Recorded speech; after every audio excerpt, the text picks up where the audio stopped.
বাঙালির পরম প্রিয় পরমব্রতকে নিয়ে আমরা সবাই কিন্তু সদা এক্সাইটেড। আর সে হবে নাই বা কেন, তিনি তার অভিনয়ের মধ্যে দিয়ে আমাদের মন তো সেই কবে জিতে নিয়েছেন। সেই পরমব্রতই গল্পে মাতলেন সঙ্গীত বাংলার পর্দায়। চলুন আজ দেখে নেই কি বললেন তিনি। চোখ ঢেকে যাচ্ছি কে কোথায়। আচ্ছা, সারাদিনে সব থেকে বেশি ফোন কাকে করা হয়? Most called person on my list would be আমার বান্ধবী, আমার ড্রাইভার, খুবই প্রয়োজনীয় মানুষ। তার থেকেও বেশি হচ্ছে আমার আমার যে প্রোডাকশন কোম্পানিটি আছে তাতে আমার যিনি পার্টনার, সে অরিত্র সেন।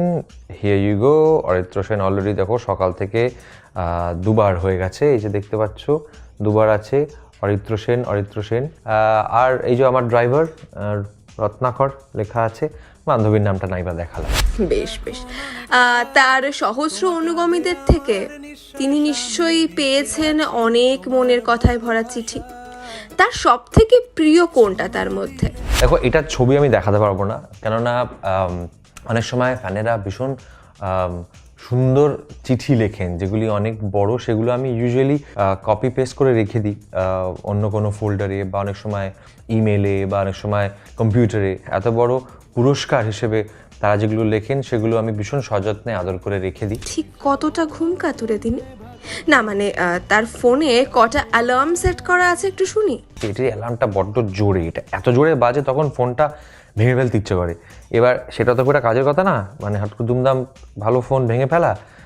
এইটাতে তখন দেখতে পাবে তোমরা দুটো অ্যালার্ম আছে, একটা অফ করা আছে বিকেলের অ্যালার্ম। যদি কখনো হয়তো কাজ চলতে বিকেলবেলা একবার একটু চোখটা লেগে এলো আর কি, ওপরেরটা হচ্ছে সকালের স্ট্যান্ডার্ড অ্যালার্ম, ওটা আমার 7:32। আমার একটা অভ্যেস আছে, আমি একটু অড ইয়েতে দেওয়ার অভ্যেস আছে।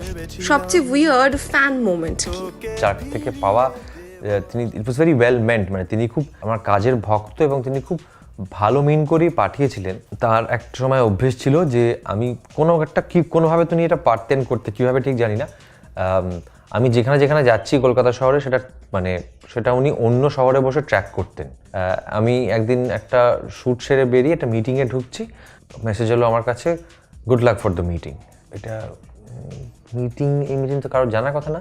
মিটিংটা করে বেরিয়ে এলাম, কিছুক্ষণ পরে আবার মেসেজ, এবার বাড়ি যাচ্ছেন তো, মিটিং শেষ তো।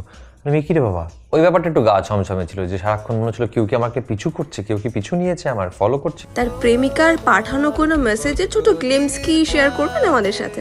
আমার বান্ধবীর সঙ্গে হওয়া আমার লাস্ট মেসেজ দেখাবো না, কিছুতেই কখনোই দেখাবো না, বাট বলতে পারি ও অনলাইন কিছু জিনিসের অর্ডার দেবে, তো সেইটা কি অর্ডার দেবে তার একটা ফিরিস্তি আমায় পাঠিয়েছে, ইনক্লুডিং তার ছবি। অর্ডারটা যে দিয়েছে সেইটা আমাকে জানানো হলো আর কি। এবার তুমি কিন্তু বাকিটা বুঝে নিও।